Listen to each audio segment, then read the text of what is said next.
So what happens when you do a mini event with a VP and the president of the school? They'll hand us over to the registrar team. So you're already at the top, then you get rerouted. Because they're the ones that are going to use it.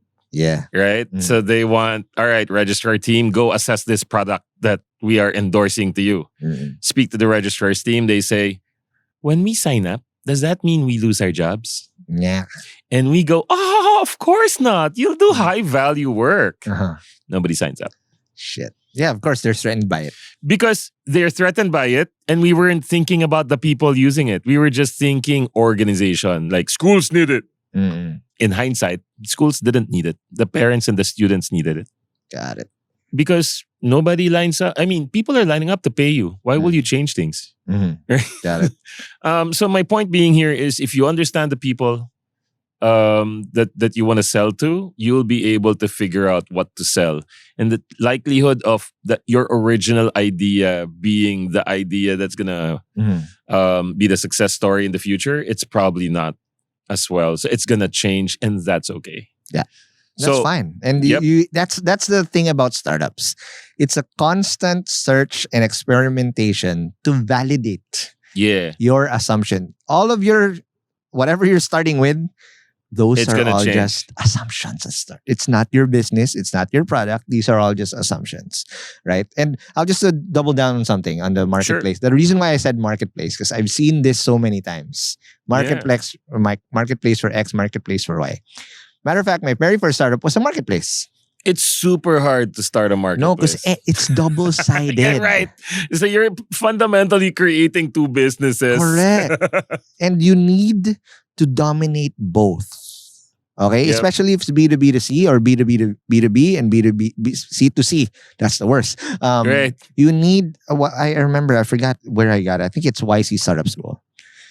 If you're going to go multi-sided, one side should be an aggregator and the other side should be open-ended. Oh, I didn't know that. Where, for example, in Party File, it's multi-sided, but on the supply side, where the clubs, I aggregated. I literally went from club to club to club to club. Who put you in our... And got them in. That was the lure to get the masses. The C. Correct. That's the B and this is the C.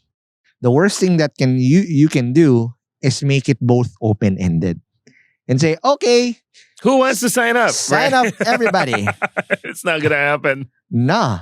Because you need to aggregate somewhere.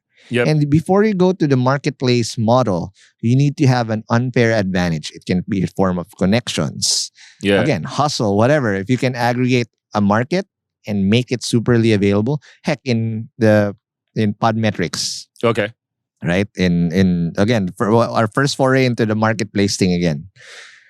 I had unfair advantage in the access to podcasts. The supply. I did that. Okay, boom. Got it done. Got 5,000, 7,000 users. Easy. But you need, in order for a marketplace to work, you need to have both sides work. And here's the kicker. You need to do that at scale. Yeah. Where there's a repeat interaction all the time. If they just did a one-night stand, you're fucked. So here's where we struggled. The advertisers, like what you said, only came Q3 sporadically. If they even came at all. Okay. Right? So it's hard. Those are the mistakes that people always, I've seen make. And whenever I see a marketplace idea being thrown, I go, uh-oh. I think it's because, and very similar to wanting to build an app.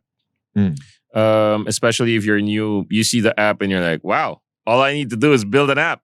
Now, wait. It's all super apps now. Sorry. Right. So all I need to do is build a super app. Yes. It's a messenger. You can pay. You can shop. You can find everything. No. Right. Only multisys can do that because if we have unfair advantage in building it for the government, that's the supply side. The demand, it will come because where else are you going to go? Right. Also because you already have the connections. You're like, oh, what do you need? We need this.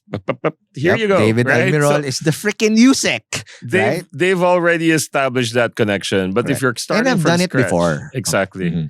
what they don't see, right? So, for example, using multisys as an example, what they don't see is the journey that multisys went through to get to the point that now they can just build it and show it, right? And so kids, and when I say kids, by the way, I mean people new in the entrepreneurship and tech space. It's not age relevant. You're right. I've met a 50-year-old who's just getting into it. The kids these days, they think, all right, let's build an app.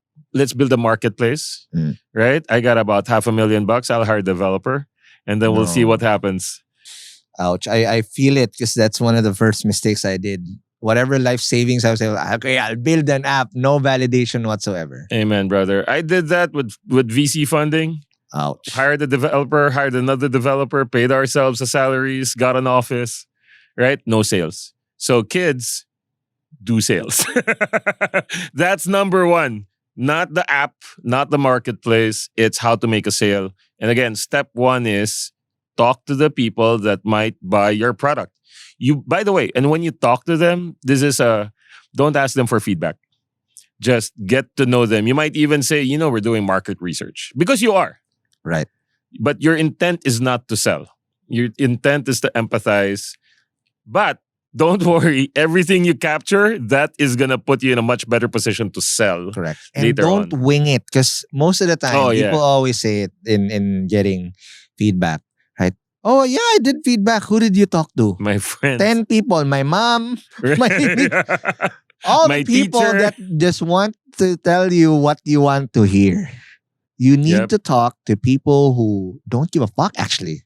Yep. You're actually selling when you're able to talk to someone who is your target market, whatever that is, but they're even at least investing time to listen to you.